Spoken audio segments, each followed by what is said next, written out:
बिस्मिल्लाहिर्रहमानिर्रहीम, अस्सलाम वालेकुम। मैं हूं ज़ुबैर रवान। सीसीडी जब कायम की गई तो ये तासुर दिया गया कि अब पंजाब से जो क्राइम है उसका ख़ात्मा होगा, जो क्रिमिनल हैं उनका अब दी एंड हो जाएगा। और ऐसा हमने होते देखा। बहुत सारे क्रिमिनल जो हैं वो अपने कैफे किरदार को पहुँचे और बहुत सारे क्रिमिनल वो डर कर अंडरग्राउंड हो गए।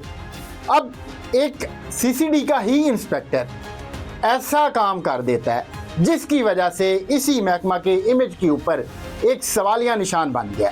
एक इंस्पेक्टर लेवल का बंदा जो कि अगवा बराए तावान का मुबैना तौर पर मास्टर माइंड निकलता है। इन लोगों ने क्या प्लानिंग की थी, फिर इन्होंने किसको अगवा किया, तो ये तमाम तर मालूमात मैं लेने के लिए इस वक्त कैसर भाई के पास हाजिर हुआ हूँ। तो आइए इनसे तमाम सवालात का जवाब लेते हैं। भाईजान बहुत शुक्रिया आपका, आपने मुझे टाइम दिया। Always welcome sir. एक सीसीडी के इंस्पेक्टर को आखिर क्या मजबूरी बन गई कि वो अगवा बराए तावान की वारदात कर डाले?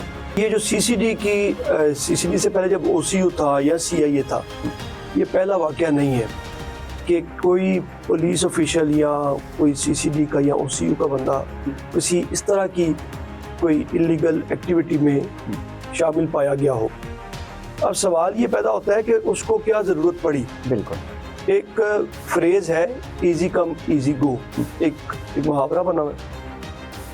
जिसको ये पकड़ने गए थे मुबैना तौर पर और बड़े बावसूख ज़राए के मुताबिक वो जो लड़का था वलीद, वो बेसिकली स्कैमिंग का कारोबार करता था। अब स्कैमिंग के ऊपर एक पूरी डिटेल में गुफ्तगू हो सकती है, लेकिन इसको मैं इन शॉर्ट ये करूँगा कि वो बेसिकली ऑनलाइन कॉल सेंटर पे डिफरेंट वेज के साथ पैसे कमाता था या पैसे हथियाता था।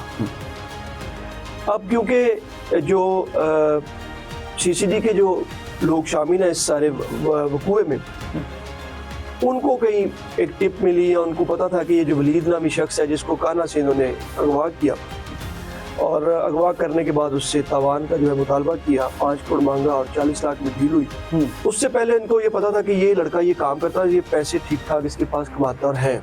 ठीक है। किसी ने इनको बताया, इन्होंने उस पर रखी की, उसको गिरफ्तार करने के बाद उससे इनिशियली जो जावेद इकबाल और उनकी जो टीम है उन्होंने 5 करोड़ रुपये मांगा था, जो कि बहुत बड़ी अमाउंट है 5 करोड़ रुपया। बिल्कुल।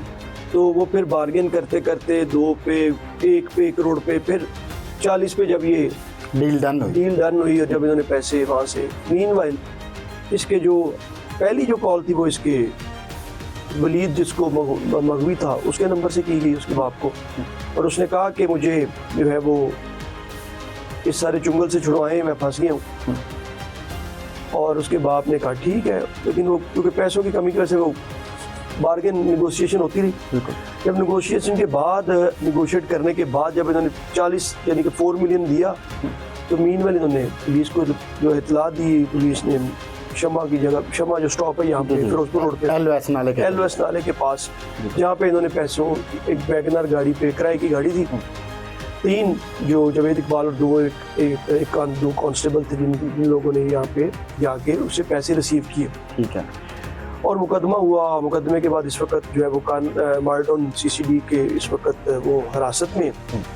अब सवाल ये पैदा होता है कि ये जहाँ पर सीसीडी या इससे पहले जो ये डिपार्टमेंट था उसमें ये सारी चीज़ें जन्म क्यों लेती हैं? अब जन्म इसलिए लेती हैं कि वहाँ पर अभी के थोड़े से जो पैरामीटर्स हैं चेंज हो गए। जब से सीसीडी बनी थोड़े से पैरामीटर्स चेंज हैं, लेकिन जो कहते हैं ना पुरानी आदतें पड़ी हुई जाती है थोड़ी सी देर से। तो इन लोगों ने अभी भी कुछ काली भेड़ें हैं सीसीडी में, हालांकि अच्छे लोग भी हैं जो काम कर रहे हैं और जो काम कर रहे हैं, जिन्होंने क्राइम को कंट्रोल करने की कोशिश की और उस पर ओवरकम जो है वो किया जा रहा है और उसमें काफ़ी हद तक कमी भी आई है। हम भी देख रहे हैं कि उसमें कमी आई है, लेकिन इस तरह की जो काली भेड़ें हैं वो फिर किसी भी डिपार्टमेंट का, किसी भी महकमे का जब नाम बदनाम करते हैं तो फिर एक क्यास रही पैदा हो जाती है कि अगर यार ऐसे होता है ना तो हो जाता हो, बाकी सारे ऐसे होंगे। अच्छा कैसर भाई, एक चीज़ मुझे क्लियर करें कि ये इंस्पेक्टर जावेद अकेला गिरफ्तार हुआ या फिर इसकी टीम के जो और मेंबरान थे वो कितने थे, कौन कौन से थे, और ये तैनात किस जगह पर था? मेरे ख्याल से जावेद इकबाल जो कोतवाली में तैनात। ठीक है। और इसके जो साथी दोनों वो भी कांस्टेबल है। ठीक है। एक कांस्टेबल है और एक शायद कार खास टाइप जो सिविल में बंदा होता है, मेरे ख्याल से वो 3 बंदे। ठीक है। सीसीडी का काम नहीं है फाइनेंशियल क्राइम को पकड़ना। बिल्कुल। ओसीयू का काम नहीं था फाइनेंशियल क्राइम को पकड़ना। जब ये सारी बात सामने आई तो लोगों ने एफआईआर को दरखास्तें भी दी मीडिया ने भी खबरें चलाई। जब OCU के खिलाफ जब FIA में दरखास्तें गई तो बाकायदा उस वक्त के जो DG थे, मुझे उनका नाम एग्जैक्ट याद नहीं आ रहा, उन्होंने बाकायदा एक जो है वो मुरासला जारी किया कि CCD और कोई ऐसा इदारा फाइनेंशियल क्राइम को रिपोर्ट मतलब उस पर कोई कार्रवाई नहीं करे। अगर आप इमीडिएट अगर आप सपोज करें ऑपरेशन या इन्वेस्टिगेशन या CCD कोई ऐसी एक्टिविटी देखती है तो बतौर पाकिस्तानी होने के नाते वो इन्फॉर्म कर सकते हैं मुतल्लिका इदारे को और उस पर वो कार्रवाई कर सकते हैं। लेकिन अब अनफॉर्चुनेट होता ये है कि यहाँ पे जो CCD के लोग या OCU के लोग थे वो जाते थे, दिहाड़ी लगाते थे। इस CCD के अब उसमें आखिरी बात, अब उसमें जब आला अफसरान को ये बातें जाती हैं, नीचे बैठे हुए लोग ऐसे कर रहे हैं, सब इंस्पेक्टर लेवल के लोग, तो वो कहते हैं यार यही वो लोग हैं जिन्होंने मतलब हमारे महकमे में काम करने भी हैं। अब इसका मतलब तो ये तो नहीं है डेड ऑनेस्ट बंदा CCD में कहते हैं जी लगाते हैं या पुलिस में लगाते हैं, किसी भी इदारे में लगाते हैं, उसको उसकी हुकूमत पैसे देती है, तनख्वाह मिलती है।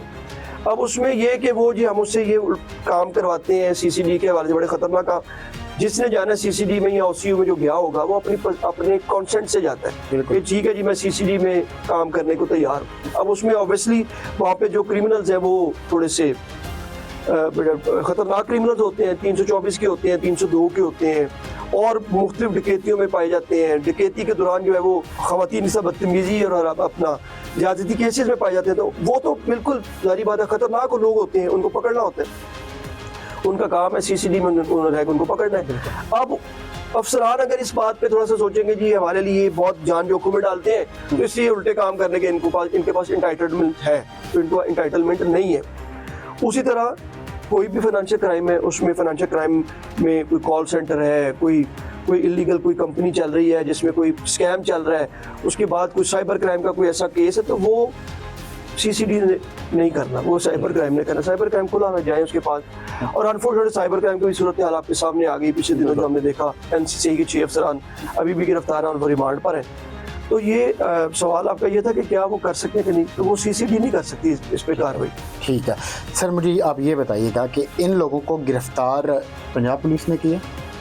जारी बात है इनकी जो लाहौर पुलिस की भी इनका मुकदमा दर्ज हुआ, उसकी इन्वेस्टिगेशन है CCD वैसे को मार्टन करेगी।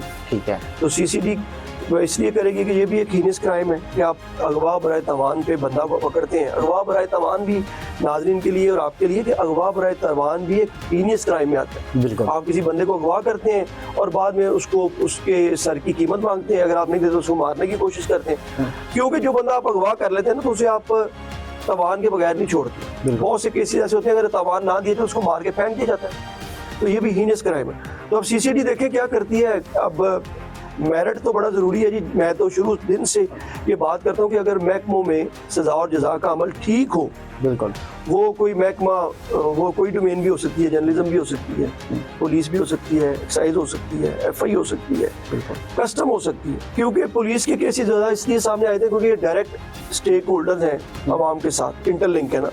कोई भी आम आदमी के साथ परेशानी होती है वो चीज़ें हाईलाइट होती हैं पुलिस। उसके अलावा भी बड़े सारे ऐसे महकमे हैं जिनमें बहुत सारी कोताहियाँ हैं जो कि रेक्टिफाई करने वाली हैं। तो CCD माल्टोन के पास है, कानूनी कार्रवाई में उसमें इन्वेस्टिगेशन चल रही है। अब देखना तो ये है कि क्या होता है इसमें। बहुत शुक्रिया कैसर भाई आपका। नए टॉपिक के साथ आपसे मैं फिर टाइम लूँगा और सारी इन्फॉर्मेशन लेंगे। आपने देखा कि इस अगवा बराए तावान में मुलविस इंस्पेक्टर को मुबैना तौर पर गिरफ़्तार कर लिया गया है। इससे पहले भी 2 से 3 पुलिस के जो सब इंस्पेक्टर थे वो मुख्तलिफ वारदातें करते हुए पकड़े गए, और ये अच्छी बात है कि इनको गिरफ़्तार भी कर लिया जाता है और फिर बताया जाता है कि हमने ये कार्रवाई की है। तो ऐसे एहलकार जो कि इस पूरे महकमा के ऊपर, जो कि शुहदा का महकमा है, जिस महकमे को बचाने के लिए बहुत सारे लोगों ने अपनी जानों के नजराने पेश किए, वो लोग जो कि इस महकमे के लिए बदनामी का बायस बन रहे हैं, उन्हें निशाने इबरत बनाया जाए ताकि और जो एहलकार हैं उनमें इस तरह की जरूरत ना हो कि वो कोई भी काम करें। तो मिलते हैं अगली वीडियो में। अल्लाह।